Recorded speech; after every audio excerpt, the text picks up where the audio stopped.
ओम भूर्भुवः स्वः तत्सवितुर्वरेण्यं भर्गो देवस्य धीमहि धियो यो नः प्रचोदयात्।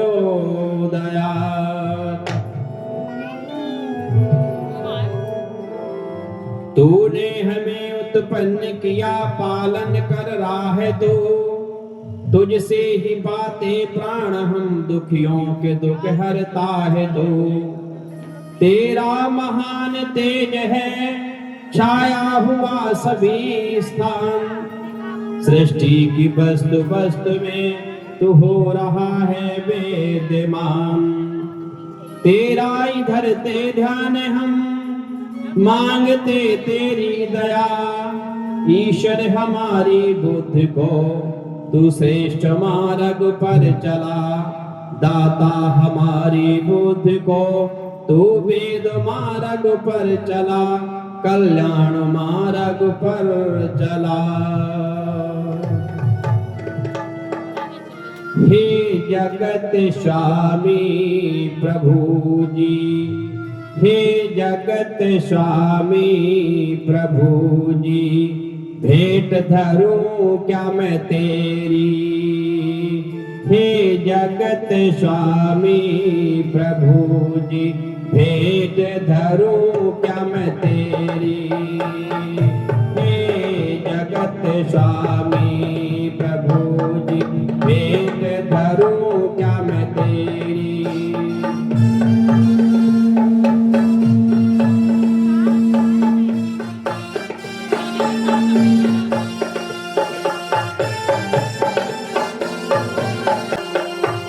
माल नहीं मेरे संपत्ति नाही, जिसको कहूँ मैं मेरी।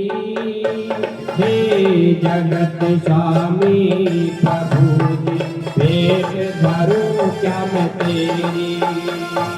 हे जगत स्वामी प्रभु जी, भेंट धरूं क्या मैं तेरी।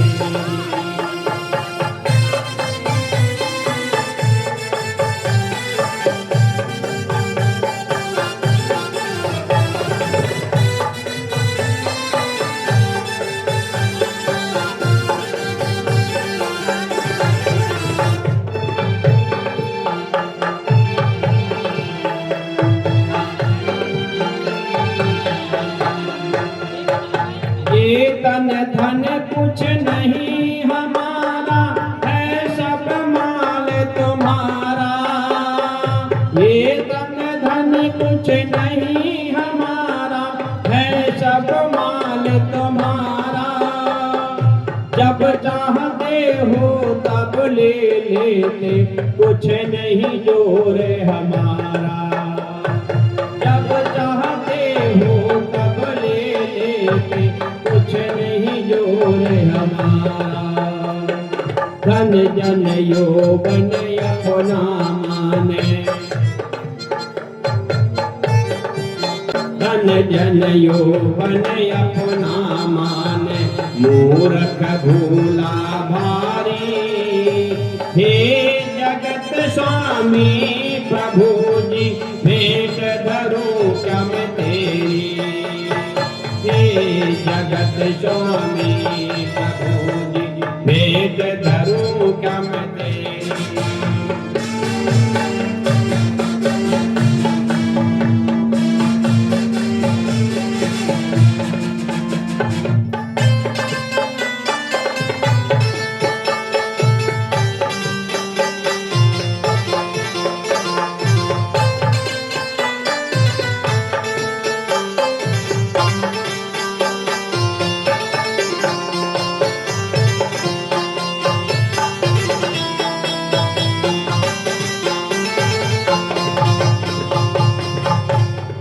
तुम बिन मेरी तेरे सुने को किसको दर्द बताऊं। तुम बिन मेरी तेरे सुने को किसको दर्द बताऊं।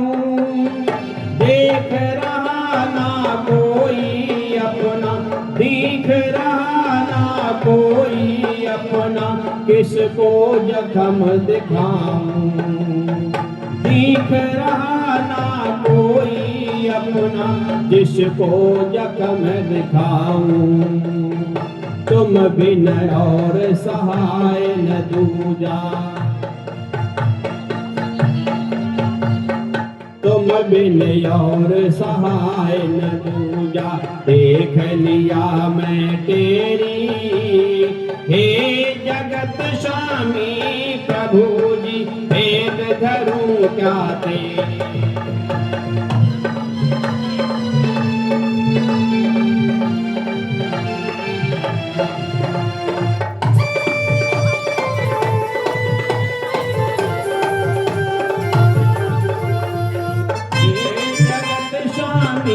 प्रभु क्या भेद धरूं मैं तेरी।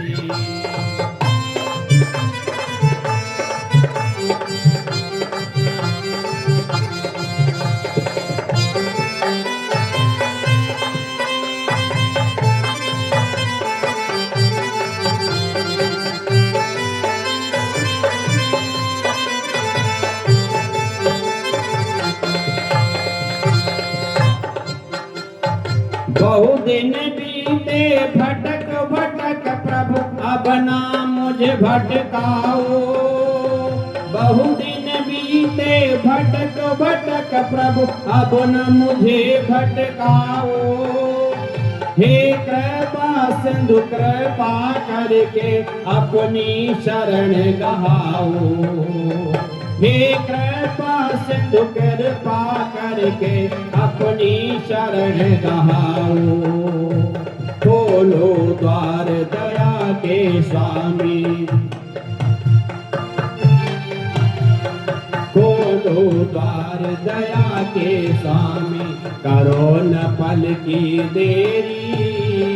हे जगत स्वामी प्रभु जी, भेंट धरूं क्या तेरी।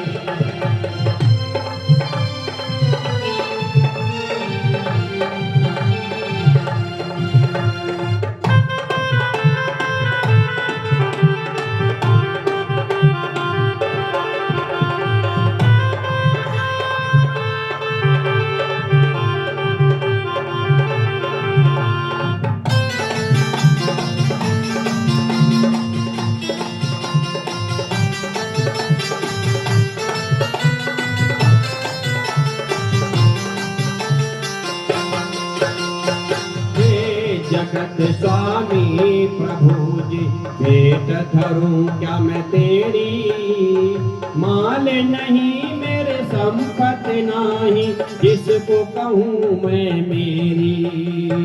हे जगत स्वामी प्रभु जी, भेंट धरूं क्या मैं तेरी।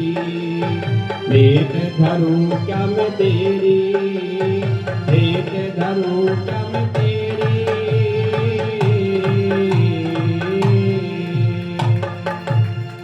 सदा श्री भगवान की। आइए हम थोड़ी चर्चा करते हैं यज्ञ के ऊपर। हम 3 दिन से विशेष यज्ञ में श्रम के साथ में भाग ले रहे हैं, बड़ी श्रद्धा के साथ भाग ले रहे हैं। यज्ञ कहते किसे हैं? यज्ञ से लाभ क्या है? यज्ञ हमें क्यों करना चाहिए? कुछ लोगों का तो मत ऐसा है कि जो यज्ञ में घृत सामग्री आदि पौष्टिक मेवाएं आदि डालते उनको सीधे सीधे खाया जाए तो लाभ उससे मिलता है, इसको तो व्यर्थ लोग कर देते जला करके। ऐसा बहुत सारे लोग कहते हैं, परंतु हम लोग यज्ञ में सुहा कर देते हैं। आखिरकार ऐसा क्यों है? और ऐसा भी नहीं ये परंपरा कोई दयानंद ने चलाई हो, ये परंपरा सनातन है। ब्रह्मा से लेकर के व्यास पर्यंत, महाराज राम से लेकर के उनके पूर्वजों से लेकर के महाराज कृष्ण योगी राज तक ने भी यज्ञ को स्वीकार किया। बड़े बड़े यज्ञों का आयोजन किया। अगर मर्यादा पुरुषोत्तम राम के जीवन को पढ़ के देखेंगे तो उन्होंने तो इतनी वरीयता दी यज्ञ को कि यज्ञ में अगर कोई व्यवधान बन रहा है, यज्ञ में अगर कोई व्यवधान बन रहा है व्यक्ति, ऐसे व्यक्ति का वध कर दो, परंतु यज्ञ को पूर्ण कराओ। हुआ नहीं हुआ, ये घटना सुनी होगी रामायण के माध्यम से। जब विश्वामित्र यज्ञ कर रहे थे, उनको राक्षस लोग यज्ञ पूर्ण नहीं करने देते थे, उसमें व्यवधान डालते थे, कई हड्डियां कई मांस आदि डाल देते थे। तो विश्वामित्र इस यज्ञ की रक्षा के लिए किसको लेने गए थे? राम को मांगने गए थे। लक्ष्मण तो गए, मांगा तो केवल राम को। तो दोनों भाई गए हैं, और जब यज्ञ को ही रचना पुनः की विश्वामित्र ने, उन राक्षसों ने उनमें जब व्यवधान फिर डालना प्रारंभ किया, तो क्या किया गया? भगवान राम ने उन राक्षसों का वध कर दिया और यज्ञ को पूर्ण। इससे सिद्ध होता है कि यज्ञ भी कितने भी संकटों में क्यों ना हम करें, कितने व्यवधान क्यों ना आए, तभी यज्ञ नहीं बंद होना चाहिए, यज्ञ निरंतर करना चाहिए। इसलिए यज्ञ करना चाहिए। दूसरा, आचार्य चाणक्य को आप पढ़ेंगे। आचार्य चाणक्य लिखते हैं, विप्रपादो कर्दमानि वेद शास्त्रनि स्वहा स्वा सुधाकार भजतानि शमशान पठान गणामितानि। जहाँ पर ब्राह्मणों के अर्थात वेद के विद्वानों के जिस घर में चरण धोने से कीचड़ ना होती हो, साल में 1-2 बार भी कम से कम, जिस घर में विद्वानों के वेद के विद्वानों के चरण धोने से कीचड़ ना होती हो, और जिस घर में वेद शास्त्रों की धुनी ना गूंजती हो, वर्ष में 1-2 बार कम से कम, रोज गूंजनी चाहिए नहीं, वर्ष में 1-2 बार तो गूंजनी चाहिए विद्वानों के द्वारा विशेष। जिस घर में वेद शास्त्रों की धुनी ना गूंजती हो, जिन घर में स्वाहा स्वाहा का शब्द सुनाई ना देता हो, वो घर क्या है? शमशान तुल्याण ग्रहणामितानि। वो शमशान बताया गया, उस घर के वो क्या बताएगा? शमशान के समान है वो घर। वो घर घर नहीं है, वो शमशान है। और शमशान में कौन आत्मा रहती? कैसी आत्मा रहती मालूम? कभी स्वर्ग की कामना करने वाली आत्मा नहीं रहती है। अगर शमशान में आत्माएं रहती हैं तो दुराचारी आत्माएं रहती हैं, दुष्ट, हिंसक, श्वान, शूकर, कुकर, भेड़िया आदि हिंसक ही जीव शमशान में निवास करते हैं। कभी कोई अहिंसक नहीं निवास करता, कई साधु संत निवास नहीं करते, कई पवित्र आत्माएं निवास नहीं करती। यदि पुराण की भाषा में कहते हैं, शमशान में भूत प्रेत निवास करते हैं, कभी देवता निवास नहीं करते। देवता कहाँ निवास करते हैं? देवता जहाँ स्वर्ग होता वहां निवास करते हैं। स्वर्ग लोगों ने ऊपर समझ लिया है। स्वर्ग नाम के ऊपर कोई वस्तु नहीं है नरक नाम की। स्वर्ग है तो इसी धरती, मैंने कल गीत गाया, स्वर्ग यही है, नरक यही है, कर लो जरा विचार, तुझे सत्संग मिले ना, ज्ञान का दीप जलेना। स्वर्ग यही है। तो स्वर्ग में कौन रहता है? देवता रहते हैं। इसलिए शास्त्रों ने हमारे यज्ञ को कहा, यज्ञ शब्द संस्कृति की यज्ञ धातु से बना है। इसमें लगती है यज्ञ धातु। यज्ञ धातु का अर्थ है देव पूजा। यज्ञ धातु का अर्थ क्या है? देव पूजा, देवताओं का सम्मान करना। दूसरा, यज्ञ धातु से बनते संगतिकरण। संगतिकरण क्या है? एक तो सत्संग, इसको भी संगतिकरण कहते हैं, जो भी सत्संग आपको मिल रहा है ये भी संगतिकरण है। दूसरा, ये संगतिकरण का पूर्ण पर्याय नहीं है। संगतिकरण का अर्थ ये है कि असत्य का त्याग, सत्य को ग्रहण करते जाएं, ये संगतिकरण है। अगर आप कितना भी सुनते जाए, कितनी संगति हमारे द्वारा करते चले जाएं, इसमें अगर आपका असत्य जो आपके बीच में आ जाए, आपके बुद्धि फंसा हो, आपके हृदय में फंसा हो, आपको भी अनुभव हो रहा है ये असत्य है, गलत है, उसको आप त्यागेंगे नहीं। और जो आपकी आत्मा जिसे सत्य रूप में स्वीकार करे, उसे ग्रहण नहीं करेंगे, तो ये संगतिकरण नहीं है। संगतिकरण क्या है? यज्ञ का संगतिकरण अर्थात असत्य का त्याग, सत्य को ग्रहण करना यज्ञ का दूसरा रूप है। जो लोग देव पूजा करते हैं, स्वाहा स्वाहा करके देव पूजा करते हैं और संगतिकरण नहीं करते हैं, असत्य का त्याग, सत्य को ग्रहण नहीं करते, उनका यज्ञ अधूरा है। उनका यज्ञ क्या है? अधूरा। अर्थात संगतिकरण तीसरा और संगतिकरण का रूप है। एक तो सत्संग सुनना, ये भी संगतिकरण है। दूसरा क्या है, संगतिकरण का अर्थ क्या है कि सत्य को ग्रहण करना, असत्य का त्याग करना संगति। तीसरा संगतिकरण क्या है, तीसरा संगतिकरण कहते हैं श्रेष्ठ लोगों का साथ। श्रेष्ठ लोगों, चरित्रवान लोगों का साथ। चरित्रवान महिलाओं का साथ महिला करे, चरित्रवान पुरुषों का साथ पुरुष करे। चरित्रवानों के साथ बैठना, चरित्रवानों को अपने साथ बैठाना, कभी निकृष्टों के बीच में नहीं जाना, कभी दुष्टों के बीच में नहीं जाना। चाहे कितनी अच्छी बातें वहां कही जा रही, लेकिन दुष्ट वहां परिवेश है तो कभी ना जाओ, क्योंकि गोस्वामी तुलसी ने बड़ा सुंदर एक उपाय लिखी कि दुष्ट संग जन दे विधाता,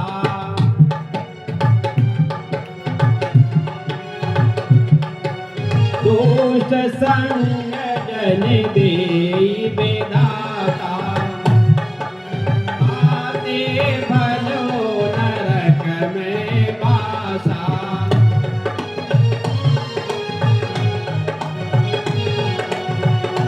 दुष्ट संग जन दे विधाता, ताते भलो नरक में वासा। नरक में निवास हो जाना अच्छा, परंतु दुष्टों की संगति अच्छी नहीं है। क्यों, नरक का निवास बताया है कि सीमित परिणाम उसका होता, जितना तुम्हारा परिणाम है कष्ट में भुगतने को उतनी ही सजा आपको नरक में मिलेगी, इससे अधिक नरक के रूप में सजा नहीं मिलेगी। परंतु दुष्ट पता नहीं कितनी सजा कब दे डाले, कब कितना बड़ा आपके सामने संकट खड़ा कर दे, इसलिए दुष्टों का संग कभी नहीं। श्रेष्ठ लोगों की संगति करना, इसको कहते क्या है, संगतिकरण। संगतिकरण के 3 रूप हैं। क्या है, सत्संग को सुनना, असत्य का त्याग, सत्य को ग्रहण करना, और सच्चे अच्छे लोगों का साथ करना। ये संगति यज्ञ का दूसरा रूप है। ये तीसरा रूप क्या है, दान। तीसरा रूप है दान। दान केवल दक्षिणा को नहीं कहते, आपने पैसे का दक्षिणा दे दी हो गई दान की पूर्ति ना। ये तो विद्वानों का काम चलने की दक्षिणा है। जो विद्वानों ने श्रम किया आपके लिए, उसकी भरपाई के लिए जीवन चलता रहे विद्वान, इसलिए आपने आर्थिक रूप में उनकी सहायता की। ये असली दक्षिणा नहीं है। इस दक्षिणा से आपको पुण्य लाभ तो मिलेगा, क्योंकि विद्वानों के द्वारा जो पुण्य कार्य होंगे उसका आपको 10वां अंश मिलेगा, अवश्य निश्चित मिलेगा। आपका धन अच्छी जगह लगा जाए, इसलिए आपको अवश्य मिलेगा। लेकिन वास्तविक कल्याण किस दक्षिणा से होगा, वो तीसरा अंग है दक्षिणा का, जिसको कहते हैं त्याग। क्या कहते हैं, त्याग। दक्षिणा का तीसरा रूप है, दूसरा रूप है त्याग। एक तो धन के रूप में दान देना, और दूसरा है त्याग। किसका त्याग, अपनी बुराइयों का त्याग, अपने दुर्गुण दुर्व्यसनों का त्याग। आपके अंदर दुर्गुण दुर्व्यसन संगति से निश्चित हुए हो, आपके हृदय में जो सत्संग मिला है 3 विद्वानों द्वारा, आपका हृदय के ये मेरे अंदर बुराई, मैं मांस खाता हूँ, ये बुराई को मांस खाना अधिकार नहीं किसी का। किसी जीवधारी को कष्ट देने का अधिकार हमको नहीं है। हम किसी के शरीर का निर्माण नहीं कर सकते, तो किसी का बिगाड़ने का भी अधिकार नहीं। लेकिन लोग क्या कहते हैं, मुर्गे को लाते हैं तो कहते क्या घर में बना, कि मुर्गा बना है, बकरा बना है। ये बना है कि बिगड़ा है, तुमने जीवन नष्ट कर दिया, कहते बना है। आपने उसका जीवन नष्ट नहीं कर दिया। प्यारे भाइयों, शास्त्रों को पढ़ोगे, बहनों पढ़ोगे, यदि एक जीव आपके द्वारा हानि, एक जीव के जीवन हुई है, अपने अगला जन्म अपने नष्ट आप स्वयं कर लिया, आप भी उसी गति को पाओगे निश्चित। अवश्य भोक्तव्यम कर्तव्यम कर्म। किसी जीव को आपने नष्ट किया अपने उदर पूर्ति के लिए, आपको भी इसी तरीके से आगे नष्ट किया जाएगा, आपके जीवन को भी नष्ट किया जाएगा। इसलिए त्याग, त्याग बुराइयों का त्याग, दुर्गुण दुर्व्यसनों का। दुर्गुण किसे कहते हैं, आपके अंदर से जो उत्पन्न होते हैं वो दुर्गुण हैं। आपके अंदर से उत्पन्न होते हैं दुर्गुण, जैसे क्रोध करना, अति क्रोध करना, बात बात पर क्रोध करना, ये दुर्गुण है। गाली देना बात बात पर दुर्गुण है। किसी को अपमानित करना, ये दुर्गुण है। किसी से प्रेम से नहीं बोलना, ये दुर्गुण है। अंदर से बुराइयां उत्पन्न होना, ये दुर्गुण है, जिससे शरीर की भी हानि होती हो, समाज की भी हानि होती हो, आत्मा को भी क्लेश पहुंचता हो, अपनी नहीं किसी दूसरे की आत्मा क्लेश पहुंचता हो। ये क्या है, सारे के सारे दुर्गुण है। काम, क्रोध, लोभ, मोह, अहंकार, ये मर्यादा में नहीं है तो भी दुर्गुण बन जाते हैं। ये वैसे तो तुम्हारे पालने के लिए संत ने कहा है, काम, क्रोध, मद, लोभ, मोह, नाथ, सुरग के पंथ। लोगों नरक के पंथ का है, लेकिन मैं कहता हूं ये सुरग के भी पंथ हैं। काम क्रोध मद लोभ मोह नाथ सुरख के पंथ, और जो जाने उपयोग कर ताय कहो तुम संत। बस इनका उपयोग आ जाए आपको करना। अगर उपयोग नहीं आया, क्रोध कहां करना चाहिए वहां करो, जहां नहीं करना चाहिए वहां ना करो। ये सबकी उपयोगिता। परमपिता परमात्मा ने जीवन में कुछ भी आपके लिए हानि दे कुछ भी नहीं बना, पर उपयोग हम नहीं कर पाते हैं। तो अति अगर आपने काम क्रोध लोभ मोह अहंकार किया तो ये दुर्गुण है। दुर्व्यसन क्या है? दुर्व्यसन बाहर से पड़ता हमारे अंदर आता है। दुर्गुण अंदर से उत्पन्न होता है, बाहर जाता है, बाहर लोगों की हानि करता, समाज परिवार की। और दुर्व्यसन बाहर से उत्पन्न होता, हमारे अंदर आता है, हमारी हानि करता है। जैसे शराब, क्या है ये? दुर्व्यसन है। बीड़ी सिगरेट पुड़िया पान तंबाकू, ये क्या है? दुर्व्यसन है। जितने मदकारी द्रव्यम हैं ये सारे के सारे दुर्व्यसनों में आते हैं। इनका त्याग करना चाहिए। दुर्गुण दुर्व्यसनों का त्याग करना चाहिए। ये तीसरी दक्षिणा है, और ये हम जैसे आचार्य मांगते भी हैं। यही मांगने वाली दक्षिणा थी विशेष। और जब से ये दक्षिणा देना लेना बंद हो गया, तब से यजमानों में बिगाड़ आ गया। तब से पुरोहित पुरोहित नहीं रहे। और जब ऐसे पुरोहित दक्षिणा मांगते थे, यजमानों में कोई दुर्गुण दुर्व्यसन नहीं पड़ता था। हम मांगते हैं, आपसे पैसे की दक्षिणा नहीं मांगते हैं, लेकिन हम जब यज्ञ कराते हैं, मांगते झोली फैला कर, मेरे यजमानों आप मुझे मांगी हुई दक्षिणा दीजिए। आप देंगे, आप कहेंगे देंगे, तो वो मांगी हुई दक्षिणा से हमें लाभ नहीं, आपको ही लाभ मिलेगा। इसलिए आप वो दीजिए, दुर्गुण दुर्व्यसन सारे दीजिए। उसका है त्याग। ये दक्षिणा हुई त्याग। इसलिए तीसरा क्या है? दान, जिसको कहते हैं धन के रूप में दान देना विद्वानों को, साथ में त्याग उसका पूरा है। इसका एक उभयपदी धातु है जो यज्ञ नंग प्रत्यय से मिलकर बना है, जिसका शाब्दिक अर्थ है पूजा, होम या श्रेष्ठ कर्म करना। यज्ञ धातु का अर्थ है संदर्भ, देव पूजा, पूजनीय व्यक्तियों का सम्मान करना भी देव पूजा है।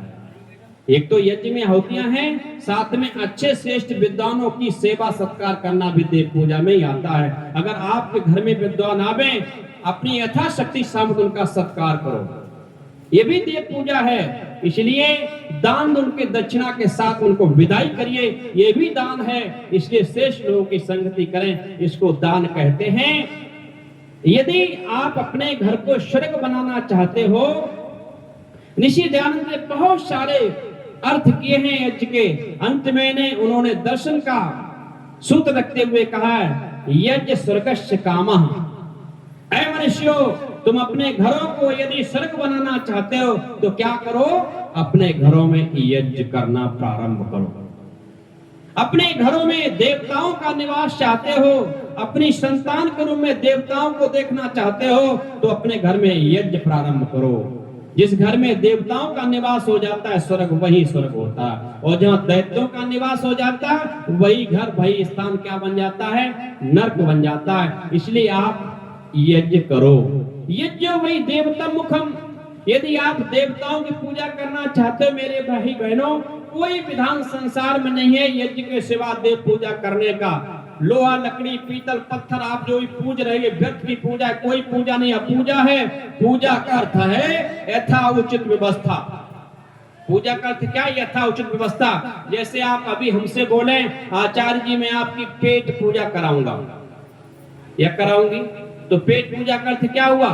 कुछ खिलाना, ये तो हुआ ना। हाँ ना करो, कुछ ना कुछ खिलाना हुआ अर्थ। पेट पूजा कर दो, खिलाना। किसी की भी पेट पूजा करने के बाद खिलाना सब सिद्ध होता है। हम कुछ खिलाना पिलाना चाहते हैं। यहीं पर आप हमसे बोले, केवल हमारी हमारे अंग का नाम बदल दीजिए। आप कहें आचार्य जी मैं आपकी पीठ पूजा करूंगी, आप तैयार हो जाओ। तो पीठ पूजा का अर्थ क्या हुआ? मार पड़ना, पिटाई होना। अब डंडे पड़ने वाले हैं, अर्थात पीठ की पूजा मार पड़ना, पिटाई पड़ना, पेट की पूजा खिलाना। इसी तरीके से प्रत्येक संसार की वस्तु की पूजा अलग अलग है, एक नियम नहीं है। जड़ की पूजा भी, चेतन की भी पूजा, पति की पूजा है, पत्नी की भी पूजा है। और 5 विशेष हमारे चेतन देवता हैं, मातृवान, पितृवान, आचार्यमान, पुरुषो वेदा। माता, पिता और आचार्य अर्थात गुरु तीसरा। चौथा अतिथि पांचवा पत्नी के लिए पति और पति के लिए पत्नी देवता है। ये 5 चेतन देवता हैं। बाकी 33 कोटि यज्ञ में जो आहुतियां लगती हैं ये 33 कोटि अर्थात 33 प्रकार के देवता हैं। 8 वसु, 11 रुद्र, 12 आदित्य, इंद्र और प्रजापति, ये 34 प्रकार के देवता बन जाते हैं। 34वां ब्रह्मा परमपिता परमात्मा है। 33 कोटि माने तरह, करोड़ नहीं है। लोगों ने यहाँ करोड़ जोड़ दिया है। कोटि माने तरह, यजुर्वेद का प्रकरण है। तो 33 तरह के देवता हैं जिनकी पूजा केवल यज्ञ के द्वारा होती, दूसरा कोई विधान है नहीं। इसलिए कहा गया है यज्ञो वै श्रेष्ठतमं कर्म, और यज्ञो वै देवतम मुखम, यज्ञ ही देवताओं का मुख है। ये देवताओं की पूजा करना चाहती हो तो यज्ञ अपने घर में करना प्रारंभ कर दो। और जहां यज्ञ प्रारंभ हो जाता है वो धरती, वो स्थान क्या बन जाता है? वही स्वर्ग बन जाता, वही तीर्थ बन जाता है, वही तीर्थ बन जाता है। आपके एटा में यज्ञशाला बना हुआ है, यज्ञ तीर्थ के नाम से प्रसिद्ध है। लोग विदेशों से देखने उसको आते हैं। इसलिए यज्ञ ही तीर्थ है, जहां देवता निवास करें, जहां सुख की वृद्धि होवे, वही स्वर्ग है। इसलिए अपने घर में आप करो यज्ञ। तो क्या करो? आगे कहा गया यदि चाहो घर स्वर्ग बनाना, पंच यज्ञ नित्य आप रचाना। यदि चाहो घर स्वर्ग बनाना, यदि चाहो घर स्वर्ग बनाना, पंच यज्ञ नित्य आप रचाना।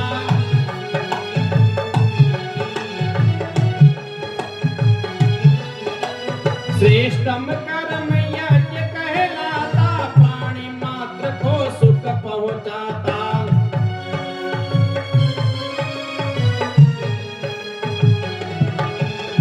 यज्ञ भुवन से नाभि कहलाए, देवों का मुख वेद बताए। यज्ञ भुवन से नाभि कहलाए, देवों का मुख वेद बताए।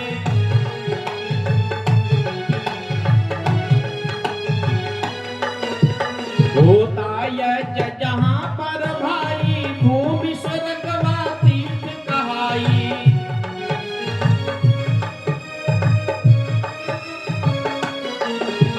होता यज्ञ जहां पर भाई, भूमि स्वर्ग व तीर्थ कहाई।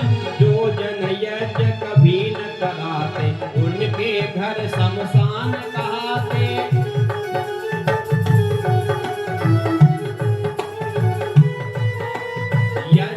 विष्णु पालन करता, यज्ञ है विष्णु पालन करता। रोग शोक दुख दरिद्र हरता।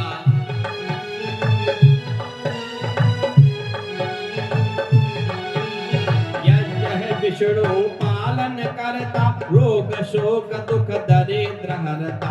यज्ञ सर्वोत्तम महाभंडारा, जीवन सक सुख सिरजनहारा।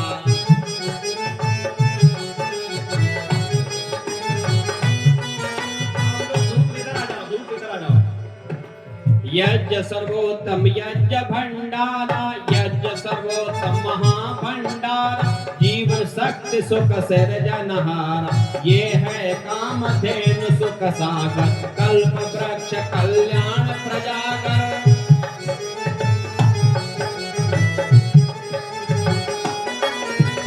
ये है कामधेनु सुख सागर, कल्प वृक्ष कल्याण प्रजागर। देवों का ऋण यज्ञ उतारे, त्रैतापों के संकट तारे।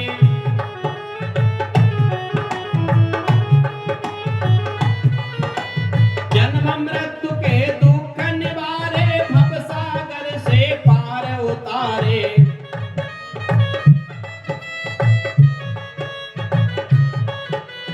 यज्ञ अनंत लाभ पहुँचाए, धर्म अर्थ काम मोक्ष दिलाए।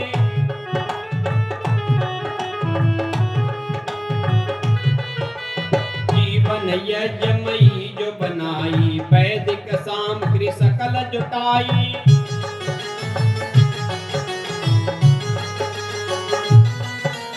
अरे जो यज्ञ नित नर नारी, हो जाते वह परम सुखारी।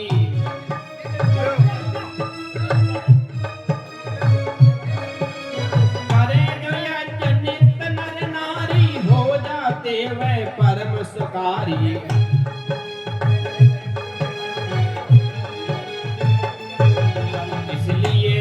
यज्ञ नित हो हर साई, कहे रक्षपाल देव गुरु गाई।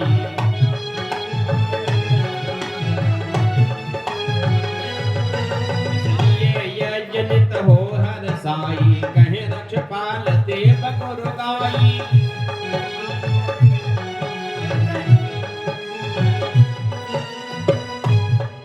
यज्ञ सकल सुख धाम है, यज्ञ मुक्ति का मूल, रक्षपाल देव आर्य कहे यज्ञ सर्व अनुकूल।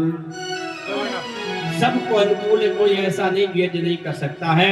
अगर दैनिक यज्ञ करे 10 मिनट में हो जाता, सुबह को 10 मिनट में, सायंकाल करें और परम सौभाग्यशाली के दोनों टाइम जिस घर में यज्ञ होता है 10-10 मिनट, जितनी देर में तुम प्रतिमाओं के सामने अगरबत्तियां धूपबत्तियां लगाती हो उससे कम समय में यज्ञ हो जाता है।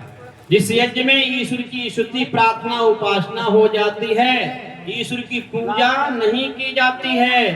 पूजा प्रत्यक्ष पदार्थों की होती है, पूजा माता पिता की होती है, पूजा गुरु की होती है, पूजा पति की होती है, पूजा पत्नी की हो सकती है, अतिथि की हो सकती है, पूजा पेड़ पत्थरों की हो सकती है। पूजा करते हैं यथा उचित व्यवस्था। पेड़ को पानी चाहिए, पानी तो सुरक्षा है, सुरक्षा दी उसकी पूजा है।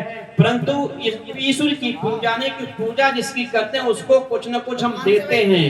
जिसकी पूजा करेंगे आप उसको कुछ न कुछ चढ़ाएंगे, कुछ देंगे। परम पिता परमात्मा कुछ भी लेता नहीं, कि वो निर्विकार है, निर्विषय है, इंद्रियातीत है, इंद्रिया रहित है, इसलिए वो कुछ भी नहीं। अजब हैरान हो भगवान, तुम्हें कैसे रिझाऊं मैं, न कोई वस्तु ऐसी जिसे सेवा में लाऊं मैं। चढ़ाना भोग तो तुमको तक अपमान करना है, खिलाता है सब जग को, उसे कैसे खिलाऊं मैं। करूं किस तौर आवाहन, तुम सर्वत्र व्यापक हो, बुलाने में निरादर है, अगर घंटी बजाऊं मैं। परमात्मा कहाँ नहीं है, हर जगह। इसलिए यज्ञ करो। एक गीत के बाद बड़ी बात समाप्त करता हूँ, बहुत उत्तम। यज्ञ की महिमा जगत में, यज्ञ की महिमा न्यारी, जगत में यज्ञ की महिमा न्यारी।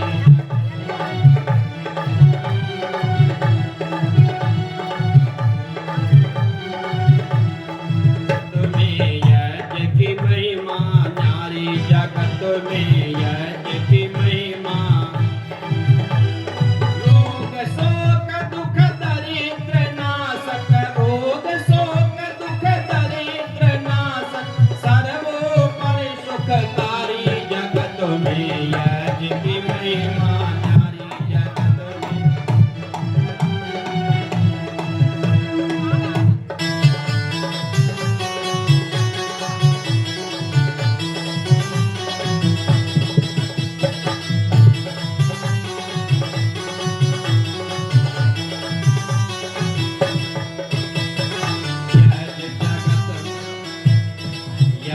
जगत में नर नारी को सन्मार्ग दिखलाए, यज्ञ जगत में नर नारी को सन्मार्ग दिखलाए। ज्ञान कर्म यर उपासना विज्ञान का बोध कराए, ज्ञान कर्म यर उपासना विज्ञान का बोध कराए। पतित से पावन धर्माचारी करे, पतित से पावन धर्माचारी करे, उच्च वर्ण अधिकारी, जगत में यज्ञ की महिमा न्यारी, जगत में, जगत में यज्ञ की महिमा न्यारी। रोग शोक दुख दरिद्र नाशक, सर्वोपरि सुखकारी, जगत में यज्ञ की महिमा न्यारी।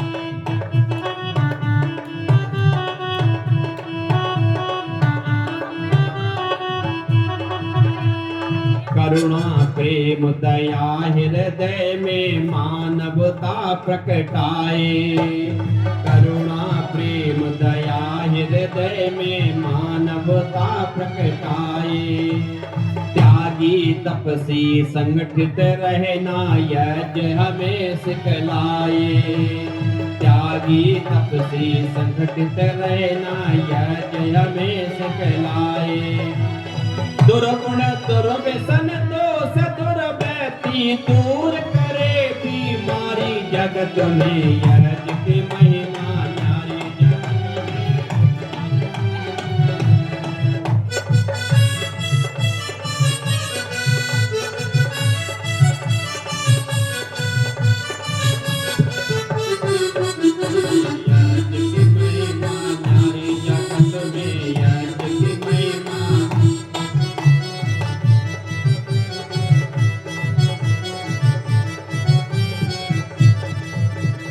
प्राण शक्ति हर प्राणी का सर्वोत्तम जीवन धन है, प्रकृति का संयोग श्रेष्ठ संस्कृति का संवर्धन है।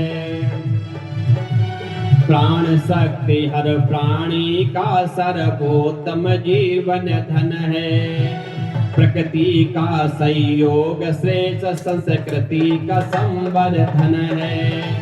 सर्वोन्नति का साधन सर्वोत्तम सर्वहितकारी, जगत में यज्ञ की महिमा न्यारी, जगत में। रोग शोक दर दरिद्र नाशक, दो रोग शोक दुख दरिद्र नाशक, सर्वोपरि सुखकारी, जगत में यज्ञ की महिमा न्यारी, जगत में।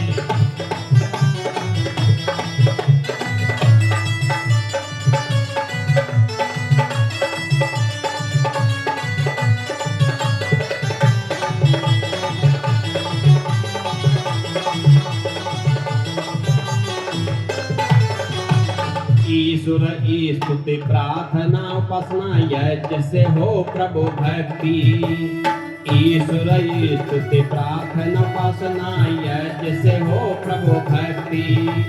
परोपकार परमार्थ प्रबल हो दान पुण्य प्रवृत्ति,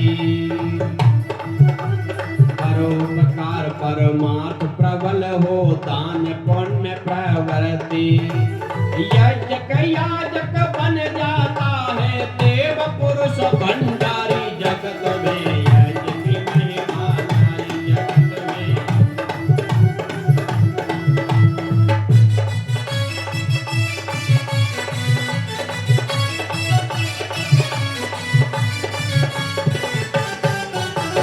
यज्ञ की महिमा न्यारी, जगत में।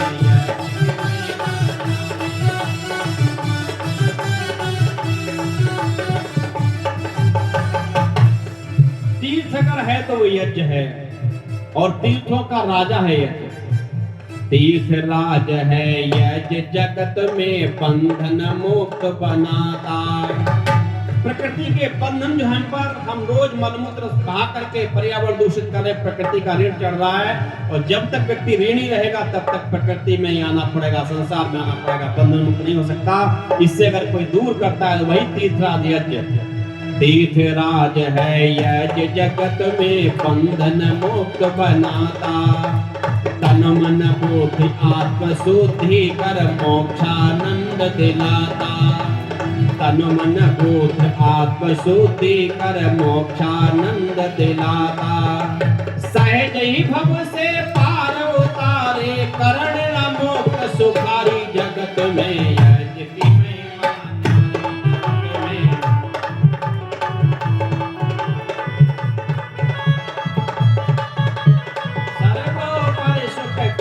जगत में यज्ञ की महिमा न्यारी, जगत में यज्ञ की महिमा न्यारी।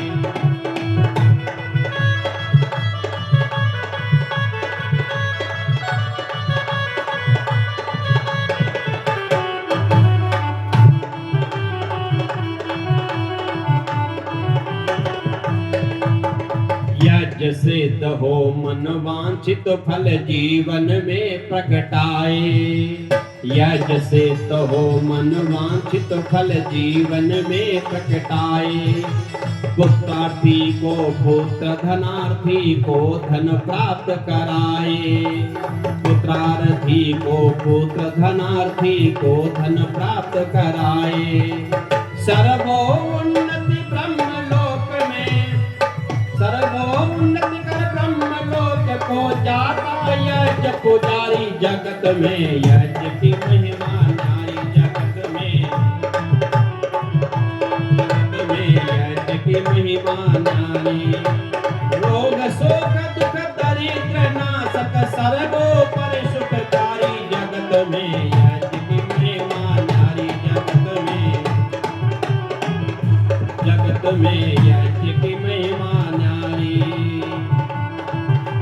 अद्भुत अनंत अद्वितीय यज्ञ की महिमा वेद बताते। अद्भुत अनंत अद्वितीय यज्ञ की महिमा वेद बताते। यज्ञमयी जीवन ऋषि मुनि जी सहज, यज्ञमयी जीवन जी ऋषि मुनि सहज को सहज बनाते। रक्षपाल देव कर यज्ञ पे अपना तन मन धन बलिहारी। जगत में यज्ञ की महिमा नारी, जगत यज्ञ की महिमा नारी, जगत में यज्ञ की महिमा। रोग शोक दुख दरिद्र नाशक सर्वोपरि सुखकारी। जगत में यज्ञ की महिमा नारी, जगत में यज्ञ की महिमा नारी, जगत में यज्ञ की महिमा नारी, जगत में यज्ञ की महिमा। बहन भाइयों 2 मिनट की बता दूंगा। देखिए कब यज्ञ सफल होता है। यज्ञ का एक सूक्ष्म रूप है, ये तो स्थूल रूप जो था उससे मैंने लाभ ये बताए। अगर ये की व्याख्या कर जाता तो कम से कम 1.5-2 घंटा चाहिए था। मैंने सूत्र बता आपके सामने बीच में बातें रखी। और ये सूक्ष्म यज्ञ का रूप जब घटित होगा कब, अभी वेदी थी आपके सामने। इस यज्ञ को तो आप सीमित कर सकते हो, सुबह शाम कर सकते हैं, इसका एक समय है, निश्चित सामग्री है। लेकिन एक यज्ञ और भी है, इससे जब वो सूक्ष्म यज्ञ की तरफ आप जाएंगे तो आपका अखंड यज्ञ प्रारंभ हो जाएगा। अखंड यज्ञ कभी समाप्त होने वाला नहीं है। और उस यज्ञ का ब्रह्मा कौन, इस यज्ञ वेदी वाला यज्ञ था, उसकी ब्रह्मा कौन, ब्रह्मचारी थी, आचार्य जी, कोई विद्वान होता है। और यजमान आप होते हैं। यजमान आहुति लगाता है, निर्देश ब्रह्मा देता है। और एक यज्ञ होता है आपके अंदर। आपके अंदर जब यज्ञ होने लगेगा, आपकी समस्त इंद्रियों से यज्ञ होने लगेगा, उसकी ब्रह्मा कौन होगा, उस यज्ञ का ब्रह्मा होगा परमपिता परमात्मा, जिसको स्वयं ब्रह्मा कहते हैं। वह ब्रह्मा होता है। उसकी यजमान कौन होगा, उसकी यजमान हमारी आत्मा होती है। जब आत्मा उस ब्रह्मा रूपी पुरोहित के संदेश में, पुरोहित के आदेश में जब काम करने लग जाती है और उसके आदेशानुसार कर्तव्य पे, कर्त धन पे अपने कर्तव्य द्वारा जीवन की आहुति लगाता है, परोपकार में, परमार्थ में, कल्याण में, समस्त संसार जीव के कल्याण के लिए जब काम करना शुरू कर देता है तो यज्ञ कहते हैं, उस यज्ञ कहते हैं यज्ञमयी जीवन हमारा बन जाता है। जब यज्ञमयी हमारा जीवन बन जाएगा तो कोई आवश्यक नहीं फिर आहुति लगाएं, फिर तो हमारी वाणी से भी यज्ञ हो रहा है, हमारी आंखों से भी यज्ञ हो रहा है, हमारे कानों से भी यज्ञ हो रहा है, हमारे हाथों से भी यज्ञ हो रहा है, हमारे पैरों से भी यज्ञ हो रहा है। फिर तो जहां जहां डोले सो परिक्रमा, खाएं पिए सो पूजा, तो ग्रह उजाड़े सम देखूं, भाव मिटा में दूजा। ऐसा जब यज्ञ बन जाता है तो आपका ये लोक भी उत्तम सुंदर स्वर्ग में बन जाता है और परलोक भी आपका स्वर्ग में बन जाएगा। ये जीवन तो आप ही देवता, आप परम मुक्ति को प्राप्त कर जाओगे। यज्ञ आपको वो प्रशिक्षण देता, वो शिक्षा देता, आपका परिवार संगठित होगा, आपके बच्चे संस्कारित होंगे, आप प्रकृति के वातावरण से ऋण से मुक्त हो जाएंगे, आप देवताओं के ऋण से मुक्त हो जाओगे, आप परमात्मा की शुद्धि प्रार्थना उपासना से जुड़ जाओगे, आपका भक्ति में जीवन हो जाएगा, आप कल्याणकारी, आप दुख में भी सुखी रहोगे। इसलिए यज्ञ को अपने जीवन में घटाइए, यज्ञ को अपने जीवन में बरतिए। यदि आपने अपने जीवन में यज्ञ को नहीं उतारा तो ध्यान रखना, केव कह रहा है दुनिया में लाख वंश से अंधे आया पूजा पाठ करे कोई, जीवन में शुद्ध आचरण बिन हरगिज कल्याण नहीं होगा। जीवन की सुंदर खेती में जो पाओगे सो, जो बोओगे सो पाओगे, और मिर्चों का बीज अगर बोया बदले में धान नहीं होगा। कितनी आहुति लगा लेना, यदि यज्ञ के द्वारा, यज्ञ जैसा आपने अपना आचरण नहीं बनाया, यज्ञ से कोई लाभ होने वाला नहीं। बल्कि यजमानों के संदेश अनुसार, वेद की आज्ञा के अनुसार जीवन नहीं आपने बनाया, व्यवहार नहीं बनाया, ज्यों के त्यों रहे। जैसे बैंगन को डाला हमने पानी में, निकाला तो सूखा ही निकला, ज्यों के त्यों आप रहे। यज्ञ के पास आकर के आप ज्यों के त्यों रहे तो आपको ऐसे ही पाप लगेगा। जैसे कहा, कहते हैं करते नहीं, मुंह के बड़े लबार, उनके मुंह काले होंगे साईं के दरबार। इसलिए उस परम पिता परमात्मा का आशीर्वाद अगर चाहना, यज्ञ को अपने जीवन में उतारना, यज्ञ अपने जीवन में उतार कर अपने जीवन को यज्ञ में बनाना। यज्ञ में मतलब है सर्वे भवन्तु सुखिनः सर्वे सन्तु निरामया सर्वे भद्राणि पश्यन्तु मा कश्चित् दुःखभाग् भवेत्। हीना सब सुखियों कोई न हो दुखारी, सबो निरोग भगवान धन धान के भंडारी, सब भद्र भाव दे के सन्मार्ग के पथिकों, दुखिया न कोई होवे सृष्टि प्राणधारी। ऐसी हमारी भावना बन जाए, समझ लीजिए हमारा जीवन बन गया यज्ञ में। ऐसा हमारा कर्म बन जाए, समझिए यज्ञ में जीवन हमारा हो गया। ऐसा हमारा व्यक्तित्व बन जाए, समझिए यज्ञ में जीवन हो गया। आप धन्य हो गया, आपका जीवन धन्य हो गया, आप सार्थक, आप परमात्मा की कृपा पात्र बन गए। बहुत बहुत बात मैंने एक बात और कह दूं, ये इतनी बात रखी कैसे रखी मालूम, एक उदाहरण थोड़ा सा पेश करता हूँ। एक बार मैं दिल्ली गया, दिल्ली में कार्यक्रम था। मेरी आदत है सेव दाढ़ी बनाने की डेली, इसलिए है बस हो गया, बस बात कर रहा हूँ। दाढ़ी बनाने की डेली, क्योंकि बुढ़ापा छुपाने की आदत है। सफेद बाल होगा तो बुढ़ापा दिखेगा, तो बड़ा हर आदमी नया बनना चाहता रहता है, तो दाढ़ी बनाने की आदत पड़ गई। तो मैं मंत्री जी से पूछा, आश्रम जनकपुरी में रुका था, मैंने पूछा यहाँ कोई सेब बनाने वाला है ना? बोले कि हाँ पास में है। तो कहा चले जाओ, एक साथी भेज दिया, वो ले गया। उसने मुझे बैठाला, बोला गुरुजी सेब बनवाओगे? मैंने हाँ सेब बनवाए। कैसी बनवाओगे? मैंने कैसी? मैं टेढ़ी बनवाऊंगा। और कैसी? कि नहीं साहब कई प्रकार की होती है। पहले बोला आपको कितने प्रकार की होती बताइए? बोले देखिए एक पैसेंजर मेल होती है, एक मेल होती है।